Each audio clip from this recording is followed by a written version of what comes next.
Hey guys, Prowl 1701 here, and today we're going to be reviewing part 2 of Remembrance of the Daleks, which was sent to me by one of my top tier patrons, Colin Coney, which I appreciate. I've been wanting to watch Remembrance of the Daleks again for a while. It's been quite a good many years since I've seen it. We're going to be talking about part 2 today, and the way they resolve that cliffhanger from part 1 is stretches my willing suspension of disbelief like to the max, because I get that Ace could pop back up and shove the older guy out of the way and open the door, because I was surprised she got knocked down that fast anyway, so it makes sense for her to pop back up and do that. What gets me is how long it takes the Dalek to reach the top of the stairs and then blast the door open. They have like 15 minutes, it seems like. Because they check the guy, they do this, they do that. They stand outside that door what seems like a really long time with the Dalek slowly advancing. And I'm like, why is that door still standing? Ace shuts it and then locks it. Like the wooden door is going to slow down the Dalek. But then again, I'm sitting here watching well, the Dalek still hasn't made it through the door yet. They have time to sit there and chat and run around and leave before the door finally explodes outward. I'm like, really? Really? Also, why didn't the Dalek just shoot the Doctor when it saw the door open and he was going out? I'm coming to get you, Doctor. You can't escape. Oh, the door's opening. Well, I'm going to get up there eventually. I'm like, the Dalek would be like, oh, the door's open. Blah.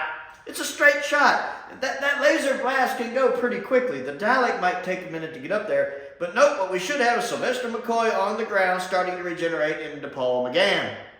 That's what should have happened. It doesn't make sense for him to take 15 minutes to get up there and then not shoot a blast. I mean, come on. That's the biggest part right there with part 2 that's a problem. We see the little girl again briefly when she talks to the guy working the little truck that's got the armaments. And I love the fact that the guy just happens to be sitting out there. What are you carrying? He's like, explosives. Oh, good. And he just lets the Doctor grab the stuff. I'm going to grab this grenade launcher and this rocket. You have to sign for that. Nope. I want to try that sometime. You're carrying rocket launchers? Yeah. My name's Prowl. I'm going to take some of those. Sign here. Cool. And I like the fact that he asks for his pin back. He's like, I don't know. It seems a little silly, but I don't know. Like I said, the first 5 minutes of this episode, I was like, it was 5 minutes. It might not have been quite that long. And then you see the little girl, and he's just like, oh, what you doing here, love? And again, that look on her face, it's something just off, no emotions. But there's this keen intelligence behind the eyes too that you see on her. The actress does a really good job of when playing the little girl. I do like the Dalek fight scenes, right at the beginning. With the one Imperial Dalek, and how, Ace blows it up with the rocket launcher. That's pretty cool. I don't quite understand why the Dalek didn't kill him sooner. Instead, it's just don't move, don't move, don't move. And the Doctor hops behind the wooden table thinking that's going to slow the Dalek down, which I guess it does, but it shouldn't. It's for some reason, everyone in this story thinks the Daleks are just terrified of wood. Oh no, a wooden door. Oh no, a wooden table. But in both cases, it actually works, so I guess I shouldn't be throwing shade at it. Remembrance is one of the best Dalek stories ever.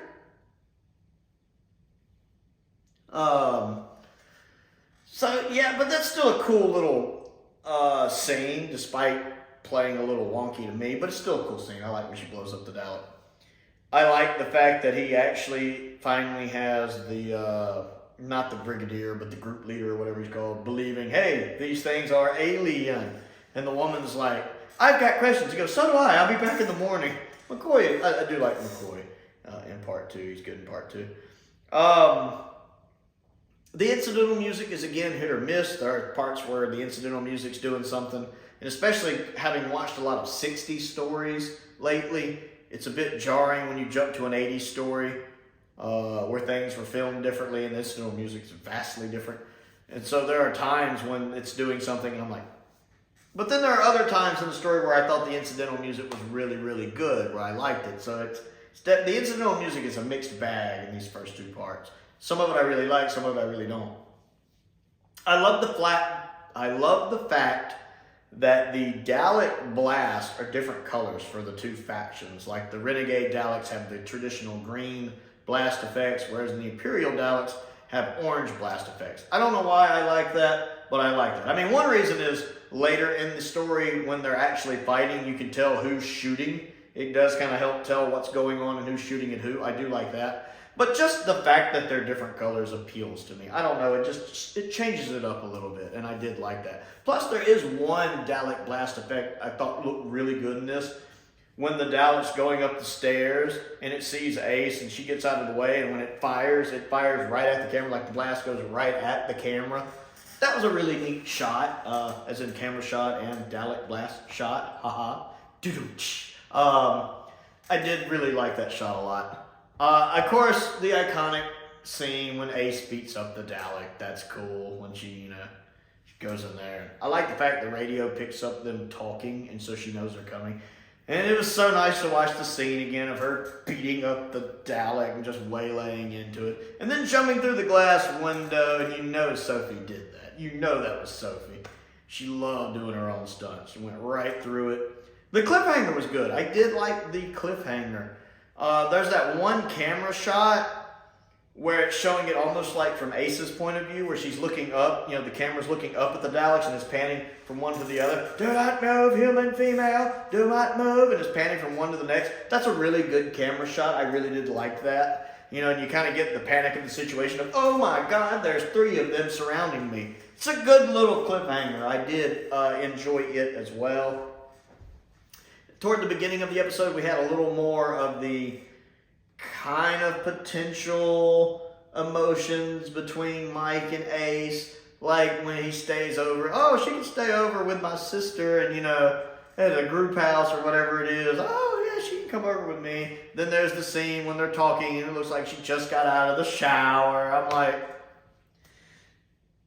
of course, then not long afterward, we realize he's kind of working with other people without realizing he's working with the Daleks. When we find out he's the one trailing the doctor and making the phone call. The scene when Professor Scarman's brother, let's call him that, tries to sneak up behind Mike, and where are the renegade Daleks? You have this old man who's going up against this guy who's in the prime of his health, So it's not a surprise to me when Mike gets the upper hand. And I do hate the fact the renegade Daleks just killed him so he couldn't be captured. And I like how he realizes it's going to happen. He's like, no. And then he just falls down, dead.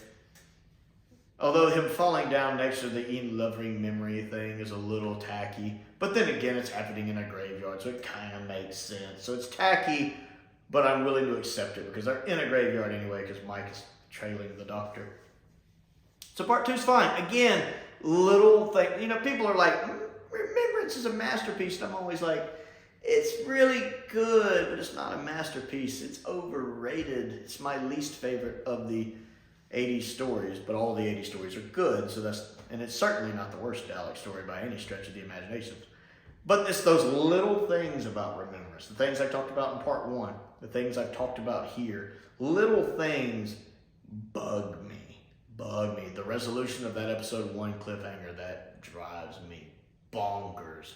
The Dalek would have made it up the stairs and blasted in through that door way sooner than that. And I sound like Mr. Ed here. Way sooner than that, Wilbur.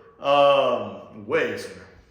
I forgot to mention this in the part 1 review. In part 1, when the Nitro 9 goes off when the Nitro 9 goes off early and knocks the doctor on the ground, when Ace is worried about him, she does call him Doctor. She's like, Doctor! She doesn't say Professor like she normally does. She actually calls him Doctor, because I guess she does it just without thinking because she's worried about him. Doctor! And runs out to him. I did like that little touch. I forgot to mention that in part 1. So part 2 of Remembrance of the Daleks. What did you think about it, Wilbur? Comment down below and let me know. Other things to do, click the like button and the subscribe button and the bell for notifications so you never miss out on another video. I also have a Patreon if you would like to support me on that. That does help me keep bills paid. There's a link to that down in the description below. I want to give a shout out to some of my top tier patrons, Stephen Crane, Finn Perkins, and Colin Coney, who is the one who actually sent me this DVD, which I appreciate. I appreciate them and their continued support as I do the support of all of my patrons. A link to my Amazon wish list is down in the description below, as is my P.O. box if there's anything you would like to send me to look at and review. And most importantly, thank you for watching.